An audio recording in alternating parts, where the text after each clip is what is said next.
ഇന്നൊരു major submission ഉണ്ടായ day ആണ് കേട്ടോ. എന്നാൽ പ്രതീക്ഷിച്ചതിലും നേരത്തെ കഴിയുകയും ചെയ്തു. സംഭവം നൈസായിട്ട് പോയി. സോ ആ ഒരു സന്തോഷവും റിലീഫും ഒക്കെ സെലിബ്രേറ്റ് ചെയ്യാൻ യൂഷ്വൽ ലഞ്ചിന് പകരം വേറെ എന്തെങ്കിലും ട്രൈ ചെയ്യാമെന്ന് വെച്ച് ഇങ്ങനെ നടക്കുമ്പോഴാണ് ഓഫീസിൻ്റെ അടുത്ത് തന്നെ ഈ ജാപ്പനീസ് കഫേ കണ്ണിപ്പെട്ടത്. അങ്ങനെ ലോട്ടസ് സ്റ്റെമ്മും സ്വീറ്റ് പൊട്ടറ്റോസും ഒക്കെ സൈഡായി വരുന്ന ഒരു ബെൻഡോ ബോക്സ് ഓർഡർ ചെയ്ത് സീറ്റ് പിടിച്ചു.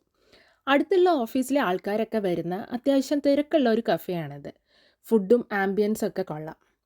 ലഞ്ച് പെട്ടെന്ന് കഴിഞ്ഞുകൊണ്ട് ഒരു ഷോർട്ട് വോക്ക് ആക്കാമെന്ന് കരുതി. നടന്ന് നടന്ന് അടുത്തുള്ളൊരു പാർക്കിലെത്തി. ഇതിൻ്റെ പേര് ബാറ്റ്മാൻ പാർക്ക് എന്നാണ് കേട്ടോ. മെട്രോയിൽ പാസ് ചെയ്ത് പോകുമ്പോൾ പലപ്പോഴും കണ്ടിട്ടുണ്ടെങ്കിലും ഇതിത്ര അടുത്താണെന്ന് അറിയില്ലായിരുന്നു. ഉച്ചയാണേലും വെയിലില്ലാത്തതുകൊണ്ട് കുറേ ആൾക്കാരൊക്കെ നടക്കാൻ വരുന്നൊരു സ്പേസാണിത്. കുറേ ബേർഡ്സിനെ ഇവിടെ കാണാം. മെട്രോയിലിരുന്ന് പലപ്പോഴും കാണാറുള്ള ഒരു അമ്മയും കുഞ്ഞുങ്ങളും ആണ് കേട്ടോ ഇത്. 2 കുഞ്ഞുങ്ങൾ കൂടി ഉണ്ട് ഇവക്ക്. അങ്ങനെ തണുത്ത കാറ്റൊക്കെ കൊണ്ട് സിറ്റി വ്യൂ ഒക്കെ കണ്ട് തിരിച്ച് ഓഫീസിലേക്ക് പോവാം. എന്നാലും എന്തുകൊണ്ടായിരിക്കും ഇതിനെ ബാറ്റ്മാൻ പാർക്ക് എന്ന് വിളിക്കുന്നത്?